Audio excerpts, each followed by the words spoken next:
La Bible dit que Dieu et le ciel sont saints. Et saint veut tout simplement dire parfait. Il est capital de comprendre que Dieu ne peut rien laisser d'imparfait entrer au ciel. Sinon, ce ne serait plus le ciel. La Bible dit aussi que nous avons tous un corps et une âme.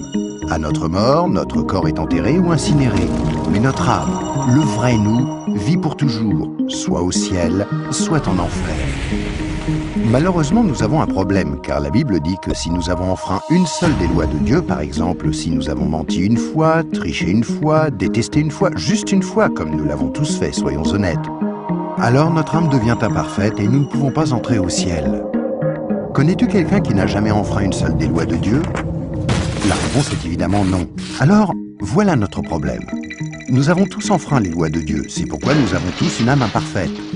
Ainsi, si à notre mort, notre âme peut aller soit au ciel, soit en enfer, mais que pour aller au ciel, nous devons avoir un casier judiciaire vierge, et aucun d'entre nous n'en avons un, alors cela signifie que nous allons tout droit en enfer.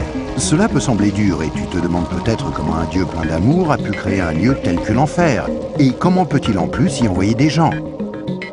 Alors pensons-y dans ce sens. Pense à quelqu'un que tu aimes vraiment. Maintenant, imagine que cette personne ait été assassinée. L'assassin est arrêté et plaide coupable. Mais tu es horrifié lorsque le juge dit « C'est très mal ce que vous avez fait. Mais parce que je suis un juge plein d'amour, je vais vous faire relâcher. » Tu serais très fâché, n'est-ce pas? Pourquoi? Parce que tu sais que lorsque quelqu'un enfreint la loi, il doit être puni. Sinon, il n'y a pas de justice. Donc l'enfer n'est pas une question d'amour, mais de justice. Examinons 3 questions pour comprendre pourquoi il y a ce lieu qui s'appelle l'enfer. As-tu déjà menti une fois dans ta vie? La réponse est sûrement oui, même si ce n'est qu'un petit mensonge. Si tu as menti une seule fois, alors tu es coupable de mensonge. As-tu déjà pris quelque chose qui ne t'appartient pas? Par exemple, es-tu déjà arrivé en retard au travail ou es-tu déjà parti trop tôt en étant quand même payé? As-tu déjà utilisé le téléphone du patron ou la photocopieuse sans demander la permission ou ramené un stylo du bureau à la maison? Tout ceci, bien sûr, est du vol. La plupart des gens ont pris quelque chose qui ne leur appartient pas, ce qui les rend coupables de vol. Penses-tu que Dieu va laisser un groupe de voleurs menteurs comme nous aller au ciel? C'est peu probable, car s'il le faisait, il serait comme le juge injuste qui n'a pas condamné l'assassin de la personne que tu aimais. Il n'y a pas 36 solutions. Mais beaucoup diront « Attends un peu, je suis quelqu'un de bien ». Et il y a une grande différence entre le mensonge, le vol et le meurtre. Or, je n'ai jamais tué personne. Mais ce qui est intéressant, c'est la façon dont Jésus a redéfini le mot meurtre. Il a dit « Si vous avez détesté quelqu'un dans votre cœur, vous l'avez tué dans votre cœur ». Alors, voici la dernière question. As-tu déjà détesté quelqu'un? La vérité, c'est que la plupart des gens ont déjà ressenti de la colère ou de la haine vis-à-vis des autres, ce qui, selon Dieu, nous rend coupables de meurtre. Voilà la mauvaise nouvelle. Afin qu'il y ait une justice, il faut qu'il y ait un endroit comme l'enfer. Mais voici la bonne nouvelle. Et c'est là que Jésus entre en jeu. Ce qui distingue Jésus du reste du monde, c'est qu'il est parfait. Contrairement à nous, il n'a enfreint aucune des lois de Dieu. C'est pourquoi il a un casier judiciaire vierge, une âme parfaite. Imagine la scène avant que Jésus ne vienne sur terre, il y a 2000 ans. Jésus a regardé dans l'avenir et t'a vu ici aujourd'hui. Il s'est tourné vers Dieu, son Père, et lui a demandé « Père, j'aime les gens de ce monde et je ne veux pas qu'ils aillent en enfer pour avoir enfreint tes lois. Existe-t-il un moyen pour qu'ils soient pardonnés ?» Dieu le Père a regardé son Fils et a dit « Jésus, il n'y a qu'un moyen. Tu devras aller sur terre, devenir un être humain et vivre une vie parfaite. Puis tu mourras d'une mort cruelle sur une croix pour prendre la punition que les gens du monde méritent pour avoir enfreint mes lois.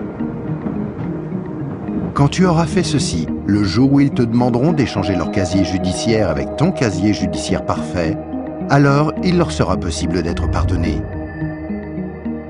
Jésus a accepté volontairement, et il y a 2000 ans, il est venu pour donner sa vie pour nous, pour payer le prix de toutes les lois de Dieu que nous avons enfreintes. Or, il n'y a pas de plus grand amour que lorsque quelqu'un donne sa vie pour nous. Mais il y a encore autre chose que nous devons faire pour être pardonnés. Il y a 3 événements principaux dans la vie de chacun. La naissance et la mort, mais nous n'avons aucun contrôle là-dessus. Mais il y a aussi le 3e, le jour où nous demandons à Jésus de nous pardonner, quand nous lui demandons de nous donner son casier judiciaire vierge. Il y a certaines idées reçues à ce sujet, mais dans la Bible, le principe du pardon de Dieu est clair.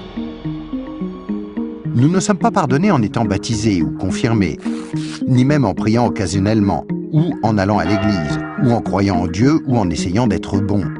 Ce sont toutes de bonnes choses, mais aucune ne nous accorde le pardon. Jésus a dit qu'il y a 2 choses que nous devons faire pour être pardonnés. La première est que nous devons avoir la volonté de nous détourner de tout ce que nous savons être mal et demander pardon à Dieu. Remarquez le mot « volonté ». Il y a peut-être certaines choses que nous nous sentons incapables de renoncer par nos propres forces, telles que dépendance, mauvaises habitudes ou des obsessions. Mais là n'est pas le problème. Dieu nous aidera du moment que nous en avons la volonté et que nous voulons nous détourner de ces choses-là et demander pardon à Dieu. La deuxième chose que nous devons faire, c'est faire totalement confiance à Jésus. Si Dieu t'a créé, ainsi que l'univers tout entier, ne penses-tu pas qu'il mérite d'être la personne au centre de ta vie? Faire totalement confiance, c'est reconnaître que Jésus est ton sauveur et accepter de le suivre. Quand tu es né, c'est comme si Dieu avait ouvert un livre sur ta vie. Maintenant, garde en tête que Dieu voit tout ce que tu fais. Il connaît chaque attitude, chaque pensée, chaque motif et chaque action. À chaque fois que nous brisons juste une des lois de Dieu, c'est écrit dans ce livre. Tu imagines bien qu'à la fin de nos vies, il y a toute une bibliothèque de livres contre nous. Mais quand tu te tournes vers Jésus et que tu lui fais confiance, il se passe quelque chose d'incroyable. C'est comme si Jésus prenait ton livre et se tenait en haut d'une falaise et déchirait toutes les pages. Le casier judiciaire entier de tout ce que tu as fait de mal et les jeter dans la mer la plus profonde. Il promet de ne plus jamais se rappeler de toutes ces choses. Jésus prend ensuite une copie de son casier judiciaire vierge que tu lui as demandé de te donner et il la glisse entre les 2 couvertures du livre où ton nom est inscrit. Ce nouveau livre est gardé précieusement au ciel. Le miracle est que l'on ne touche plus à ton livre à partir du moment où tu demandes à Jésus de te pardonner et jusqu'à ta mort. Même si tu fais des erreurs et brises encore les lois de Dieu. Devenir un chrétien ne te rend pas parfait sur le coup, et tu ne peux pas non plus dire une prière rapide et ensuite retourner à ton ancienne manière de vivre. Rappelle-toi, Dieu t'a pardonné pour toujours quand tu lui as demandé le casier judiciaire vierge de Jésus. Tout ce qu'il demande, c'est que tu lui soumettes tout et le laisses te purifier jour après jour. Quand tu mourras, tu passeras en jugement devant Dieu. Il ordonnera à ses anges d'aller chercher ton livre. Il l'ouvrira et dira « Cette personne était parfaite ». Et tu répondras « Non, je ne l'étais pas. J'ai enfreint tes lois. Est-ce que je ne mérite pas d'aller en enfer ?» Et Jésus te dira « Selon la justice, tu mérites d'aller en enfer. Tu as enfreint mes lois, et certaines, de nombreuses fois. Mais, mon enfant, tu as mon casier judiciaire vierge. Celui que je t'ai donné quand tu t'es tourné vers moi et que tu m'as fait confiance, et je t'ai pardonné. Bienvenue au ciel. » C'est pourquoi Jésus est si merveilleux. Grâce à lui, il est possible que chacun, peu importe les erreurs commises, soit pardonné et entre un jour au ciel. Imagine que tu ne te sois jamais tourné vers Jésus. Pense à ce qui pourrait t'arriver. Quand tu mourras, tu iras devant Dieu lors du jugement et Dieu te dira « Je suis désolé, je ne peux pas te laisser entrer au ciel, je dois t'envoyer en enfer. Tu ne m'as jamais demandé de te pardonner. Je t'aimais tellement que j'ai tenté par 6 façons différentes d'attirer ton attention. Premièrement, je suis mort sur la croix pour prendre sur moi ta punition. Deuxièmement, quelqu'un t'a expliqué d'une manière simple que tu pouvais être pardonné. Troisièmement, il y avait des églises à travers le monde. Certaines étaient bonnes, d'autres moins bonnes. Tu aurais pu trouver les bonnes. Quatrièmement, je t'ai donné une conscience pour que tu distingues le bien du mal. Cinquièmement, j'ai créé un monde si beau. Comment as-tu pu ignorer ma présence? Et sixièmement, je suis ressuscité des morts, afin de prouver que je suis Dieu, et que tout ce que j'ai dit était vrai. Mais tu n'as encore rien fait. Je suis désolé, je ne peux pas te laisser entrer au ciel. Je dois t'envoyer en enfer. Et toi, si tu meurs ce soir, où iras-tu? Rappelle-toi, pour entrer au ciel, il faut un casier judiciaire vierge, que tu ne peux avoir sans avoir demandé à Jésus de te donner le sien. Afin de recevoir ce don gratuit, tu dois faire seulement 2 choses. Tout d'abord, tu dois vouloir te détourner de tout ce qui est mauvais dans ta vie et demander pardon à Jésus. Et deuxièmement, tu dois faire totalement confiance à Jésus. À moins de faire ces 2 choses, il t'est impossible d'être pardonné, et à ta mort, il te sera impossible d'entrer au ciel. Ce qui est affreusement triste, parce que c'est la raison pour laquelle Jésus est mort pour toi.